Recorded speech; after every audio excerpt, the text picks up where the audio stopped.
যেকোনো অনুষ্ঠান বা দুর্গাপুজো এই আসছে আসছে ব্যাপারটা তার আগে থেকে শুনতেই ভালো লাগে।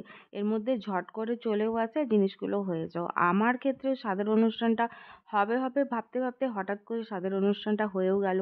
২টো দিন হয়ে গিয়েছে, বাড়ির আত্মীয়স্বজনরাও চলে গিয়েছে। কিন্তু এখনো পর্যন্ত না ঠিকমতো ঘুম সেরে উঠতে পেরেছি, আর বাড়ির কাজকর্মগুলো তো পড়েই রয়েছে। তাই রোজের রোজ একটু একটু করে সমস্ত কাজকর্মগুলোকে গুছিয়ে রাখছি। একসাথে তো এত কাজ করতে পারি না। শরীরটা তো দিন দিন ভীষণ ভারী হয়ে গিয়েছে আর হাঁপিয়ে উঠি।